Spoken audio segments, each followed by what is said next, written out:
अस्सलामुअलैकुम दोस्तों, क्या हाल चाल है। ओमान का वीज़ा स्टेटस कैसे चेक करें और ई कामर्स क्या अलाउ है। उसके बाद मेरा 2 साल बाद क्या सीन है। यूएई का वीज़ा मुद्दत ख़त्म हो गया, कंपनी ख़र्चा लेगी, स्टेटस भी तब्दील करना हो। उसके बाद विजिट वीज़ा हो गया, 15 दिन बाद वीज़ा ख़त्म हो रहा है, नहीं लगवाना, क्या करें, एलएलसी बनानी है। ये सारे कमेंट्स हैं जी। और पहला है माई रिएक्शन। मैं वीज़ा स्टेटस चेक करना चाहता हूँ, क्या गवर्नमेंट का कोई वेबसाइट है। बिल्कुल है, अरब की वेबसाइट्स हैं, हमने उसके ऊपर पूरी डिटेल वीडियो डाली हुई है। और आप कैसे वीज़ा चेक कर सकते हैं, यूट्यूब की वीडियो डिस्क्रिप्शन में जाना है, आपको 2 लिंक नज़र आएंगे आरओपी के। आप वो वीडियो भी कंप्लीट देख लीजिएगा और लिंक के ऊपर क्लिक करके वेबसाइट के ऊपर, अगर तो मैनुअल है तो आपने वो स्टेटस चेक कर लेना, अगर ई वीज़ा वाली है तो दूसरी वेबसाइट के ऊपर जाके वीज़ा एप्लीकेशन नंबर आपके पास होना चाहिए, और वो जिसने वीज़ा अप्लाई किया है उसके पास होता है, वो देगा आपको वीज़ा एप्लीकेशन नंबर। उसके बाद वहीं पे एक कैप्चा कोड आ रहा है, वो डालना होता है, और आपका जो है कंपनी कह रहा हूँ, कंट्री नेम और पासपोर्ट नंबर वो डालना है, आपको स्टेटस पता चल जाएगा। ठीक है। और अगर आपके पास वो नहीं है या आप चेक नहीं कर पा रहे, तो आप सेम वीज़ा एप्लीकेशन नंबर दे के किसी को आरओपी के सेंटर भेज दें, वो आपको वहाँ से फिजिकली भी चेक करके जो है वो बता सकता है। बाकी पूरी डिटेल जो है वो यूट्यूब की वीडियो डिस्क्रिप्शन में मौजूद है। उसके बाद यूज़र हैं जी, वालेकुम, ई कामर्स ओमान में अलाउ है। बिल्कुल अलाउ है, आप अपना लाइसेंस लेके और कंपनी बना के आके जो है वो काम कर सकते हैं, नो प्रॉब्लम।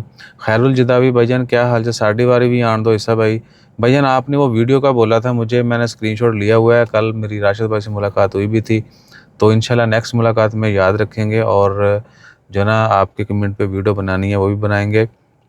बेल बेल बलम जी, जज़ाकल्लाह खैर। रहीम खान, बहुत शुक्रिया। ओ जमालो यो जमालो, मैं पूरा 2 साल के बाद क्या सीन है यूएई में पूरे 2 साल के बाद क्या सीन है। अगर बंदा उधर ही है, वीज़ा 2 साल मुद्दत ख़त्म होगी, उसके बाद कंपनी खर्चा लेगी। वजह डिपेंड करता है कि आपने वीज़ा कैसे लिया है, जॉब के लिए है, वीज़ा ख़रीदा है, उसको रीन्यू करवाना है, तो डेफिनेटली या तो आपको सेम कंपनी से रब्ता करके, जैसे भी पहले वीज़ा लेता है वैसे ही फ़ीस दे के, पैसे दे के, नेगोशिएट करके पैसा जो ना वो लेना पड़ेगा, या फिर क्या कि आपको नया वीज़ा लेना पड़ेगा। और वो कैसे मिलता है आपको, वो उस वक़्त के ऊपर जो है मुनहसर है।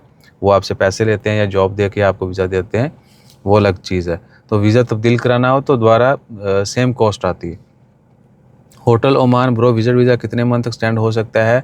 1 2 3 4 जितनी मर्जी, तो एक दफ़ा तो होता है, और इससे ज़्यादा करवाना हो तो आपका स्पॉन्सर जो है वो थोड़ा ज़ोर लगा के करवा सकता है।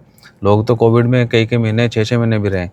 और जी साहिर, वालेकुम सलाम, मेरा वीज़ा 15 दिन बाद ख़त्म हो रहा है, मैं नया वीज़ा नहीं लगवाना चाहता, क्या मैं कुछ महीने रुक सकता हूँ खरीफ तक। भैया ना, खरीफ थे तो उसी को स्पेशल कम पाना है। और अगर जुर्माना अदा करना पड़ेगा तो किसकी परमिशन लाजमी है, तफसील से वजाहत कर दें। ज़ीशान सलाला से बजाय तफसील से काफ़ी दफ़ा जो है वो इसके ऊपर हम भले फेर चुके हैं। अगर आप ओवर स्टे करते हैं, वर्क वीज़ा था आपका, तो आपको मंथली 50 रियाल के करीब जुर्माना आएगा।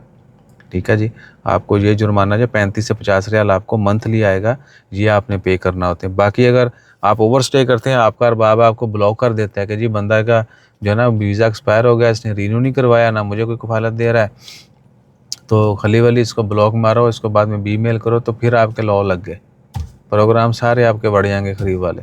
ठीक है ना, तो ये जहन में रखें। ओवर स्टे तो आप कर लेंगे, पकड़े नहीं जाते तो आप जो भी कर रहे हैं जुगाड़ वो करते रहेंगे, लेकिन पकड़े जाने पर ज़्यादा सज़ा है। और अगर अरबाब ने ब्लॉक कर दिया कि बंदा जड़ा है ना थोड़ा शानेबाज निकले है, तो फिर तो खलास तबाही हो जाएगी। और एक और दोस्त हैं जी, रब नवाज़ खान, वालेकुम सलाम, मेरी ओमान में एलएलसी कंपनी बनी है, मगर मैं अभी तक ओमान नहीं गया। कंपनी एक्सपायर हुआ है 31/1 को, इसकी रीन्यूअल फ़ीस कितनी होगी। भैया रीन्यूअल भी आपको करवाना पड़ेगी, 4th ग्रेड कंपनी बना रही है। मैं आपको राशिद भाई का नंबर शेयर कर देता हूँ, आप उनसे रब्ता कर लीजिएगा। जज़ाकल्लाह, अल्लाह हाफ़िज़।